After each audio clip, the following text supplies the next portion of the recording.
Global energiya bozoridagi o'zgarishlar hozirgi kunda o'sha turli xil mamlakatlarda energiya ishlab chiqarishga turli xil ta'sirlarni ko'rsatyapti. Ijtimoiy tarmoqlarda aynan o'sha Xitoy elektr energiya shu bozoridagi o'zgarishlarni aytaylik Rossiyaga yoki Markaziy Osiyoga qanaqa ta'sir etadi, bundan kimlar yutadi, kimlar yutqizadi, shu bo'yicha munosabat e'lon qilindi. Global elektr energiya bozoriga ta'sir etayotgan omillarga bir nechta omillarni sanab o'tgan. Bulardan eng muhimlaridan birinchisi bu o'sha geosiyosiy vaziyat va geoiqtisodiy vaziyatdagi dunyodagi o'zgarishlar. Bu birinchisi bo'lsa, ikkinchisi aynan shu elektr energiya ishlab chiqarish sohasiga investitsiya oqimini keskin oshganligi.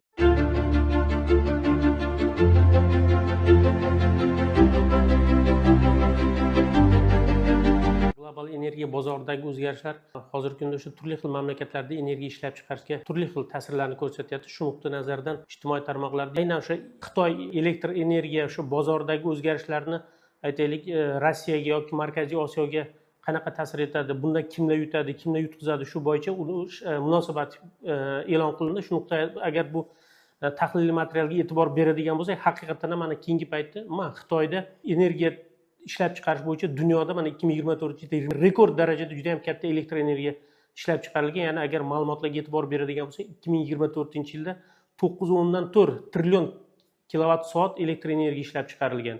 Bu o'sha 2020-yilga nisbatan 121% ga ko'pligini ko'rish mumkin. Global elektr energiya bozoriga ta'sir etayotgan omillarga bir nechta omillarni sanab o'tgan. Bulardan eng muhimlaridan birinchisi bu o'sha geosiyosiy vaziyat va geoiqtisodiy vaziyatdagi dunyodagi o'zgarishlar. Bu birinchisi bo'lsa, ikkinchisi aynan shu elektr energiya ishlab chiqarish sohasiga investitsiya oqimini keskin oshganligi. Bu ikkinchisi.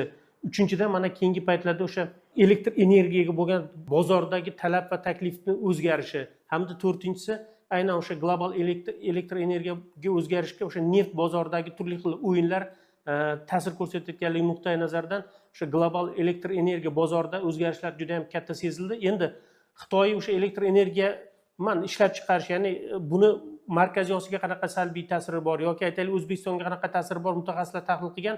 Haqiqatan ham ko'radigan bo'lsak, keyingi paytda mana Xitoyda men aytdim, 2020-yilga nisbatan 2024-yilda 121% ga oshgan bo'lsa, bu elektr energiyani tarkibini ko'radigan bo'lsak, Xitoyda juda ham katta transformatsiya amalga oshirilgan. Ya'ni an'anaviy elektr energiyasi ishlab chiqarishdan qayta tiklanadigan yashil energiyaga o'tish imkoniyati juda ham ko'paygan. Agar tahlillarga e'tibor beradigan bo'lsak, 2024-yilda Xitoyda demak o'sha jami ishlab chiqarilgan elektr energiyaning 13% gidroelektr stansiyalar tomonidan, 18% quyosh va shamoldan, 4,5% atom elektr stansiyalari hisobiga to'g'ri kelgan. Ya'ni bu 35% dan oshiq tashkil etadi.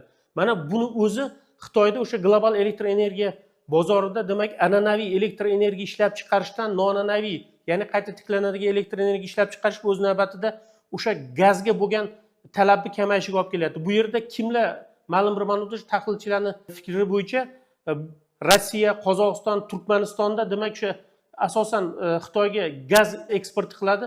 Bularda o'sha ma'lum bir bozorda salbiy demak iqtisodiy jihatdan ma'lum bir ma'noda pasayishlar kuzatilishi prognoz qilinadi. Aynan bu O'zbekistonga ular mutaxassislar bo'yicha ijobiy ta'sir ko'rsatishini aytishgan. Bu haqiqatan ham qanchalik to'g'riligi to'g'risida o'rganilganda haqiqatan ham mana Xitoyni qayta tiklanadigan energiyaga o'tishi O'zbekistonning iqtisodiyotini rivojlanishiga ma'lum bir ma'noda ijobiy ta'sir ko'rsatadi. Nima uchun? Chunki bilamiz, mana keyingi paytda O'zbekistonning 2030 strategiyasida ham mamlakatimizda aynan o'sha qayta tiklanadigan elektr energiya ishlab chiqarishga juda katta e'tibor qaratilyapti. Bu dunyo o'sha ekspertlar tomonidan Markaziy Osiyoda aynan shu yo'nalishga O'zbekiston juda ham katta e'tibor qaratganligini ta'kidlash mumkin. Endi Xitoyni o'sha yuqorida ham ta'kidladim, elektr energiya ishlab chiqarishda qayta tiklanadigan energiyaga o'tishi va an'anaviy elektr energiya ishlab chiqarishga demak ularning talabini kamayishi tabiiy gazga bo'lgan talabini kamaytiradi. Bu o'z navbatida demak O'zbekistonda juda katta imkoniyat bor, ya'ni sanoatni rivojlantirish. Ya'ni O'zbekiston o'sha elektr energiya ishlab chiqarishga